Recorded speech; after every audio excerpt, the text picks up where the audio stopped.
మొట్టమొదట్లో మన దేశంలోనే ప్రపంచంలో ఎక్కడ ఈ విషయం తెలియని సమయంలో, అంటే 200, 300, 400 సంవత్సరాల క్రితమే ప్రపంచానికి అంతటికీ అసూయ పడేటట్టు తాటి చెట్ల నుంచి, ఈత చెట్ల నుంచి బెల్లం తయారు చేసేవాళ్ళు. తీపి పదార్థం అంటే భారతదేశం ఇంకెక్కడ దొరికేది కాదు. అద్భుతమైన పర్యావరణానికి పూరకమైన తీపి పదార్థాన్ని తయారు చేసే విధానం ప్రపంచంలో ఎక్కడా లేదు. కానీ ఈ బ్రిటిష్ వాళ్ళు ఆ చెరకు అనే పదార్థం అడవుల్లో ఎక్కడో అరుదుగా పెరిగే ఒక గడ్డి పూచకు చెందిన జాతి, దాన్ని పట్టుకొచ్చి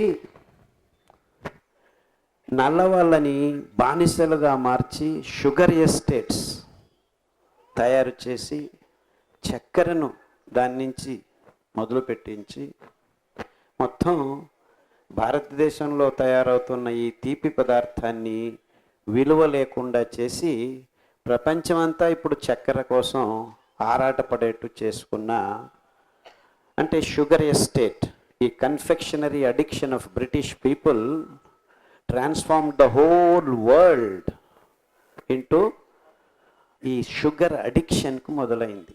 చక్కెర చివరిగా ప్రతి ఒక్క జీవి శక్తి సంపాదించాలంటే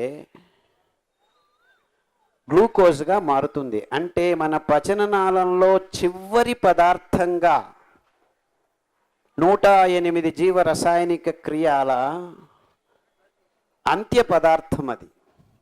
అంటే ఇంకా చక్కెర అయింది అంటే చిన్న పేగుల్లో నుంచి రక్తంలోకి పీల్చుకుంటూ గ్లూకోజ్గా మారిపోతుంది.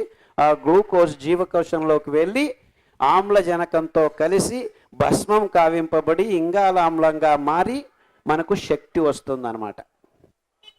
అంటే ప్రతి ఒక్క జీవక్రియకు మూలం ఈ గ్లూకోజ్. అంటే చివరి పదార్థంగా మన రక్తంలోకి వెళ్ళవలసిన పదార్థాన్ని, ఆ అంత్య పదార్థాన్ని మొత్తం ప్రపంచమంతా పెద్ద ప్రమాణంలో దీన్ని తయారు చేస్తున్నారు. ఎంత తయారు చేస్తున్నారు అంటే డ్యాములు కట్టి, ఇలాంటి పెద్ద పెద్ద ఇంజనీర్లు అందరూ కలిసి, sorry with all due respect sir, వాళ్లకు తెలియదు ఎందుకు కడుతున్నాము అని. కట్టారు. నీళ్లు కడతారా మీరు ఇంజనీర్లు, ఇంత మటుకు చేయలేరా అంటే పనిలో దిగబడి రాత్రి పగలు 24 గంటలు పనిచేసి కష్టపడి డ్యాములు కట్టి, చూడండి నీళ్లు కోరారు, మీరు ఇస్తున్నాం తీసుకోండి అన్నారు. ఆ ఇచ్చిన నీళ్లతో ఈ చక్కెర ఎస్టేట్లను తయారు చేశారు. నా దేశంలోనే కొన్ని డ్యాములు కడితే మొత్తం ఇప్పుడు భారతదేశంలో 48 లక్షల టన్నుల చక్కెర తయారవుతుంది ప్రతి సంవత్సరం. 48 lakh tons. అంటే ఒక్క చక్కెర, కేజీ చక్కెర తయారు చేసేదానికి 28,000 లీటర్ల నీళ్లను సాగుబడి చేయాలి మనం.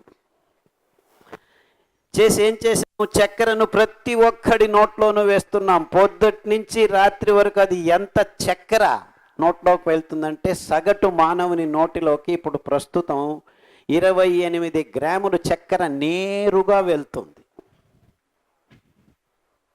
అంటే మన పచననాళంలో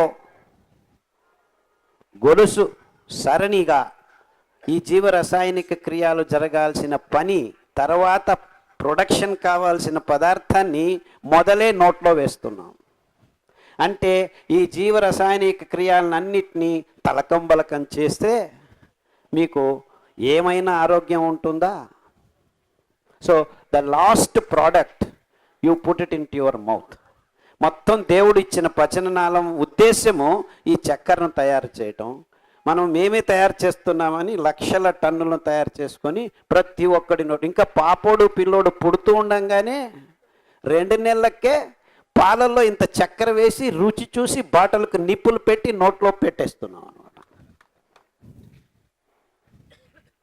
అంటే ప్రపంచమంతా ఎంత వైజ్ఞానికంగా ఈ చక్కెరను ఆహ్వానించి జీవ రసాయనిక క్రియల అంతిమ పదార్థాన్ని నోట్లో వేసుకోవడం మొదలుపెట్టినప్పటి నుంచి మానవ జాతిలో రోగాలు మొదలయ్యాయని ఈ పాశ్చాత్యుల వాణిజ్యీకరణ కబంధ హస్తాల్లో చిక్కుకున్న ఏ ఒక్క విజ్ఞాని ఇంతవరకు నోరు వెప్పి చెప్పట్లేదు.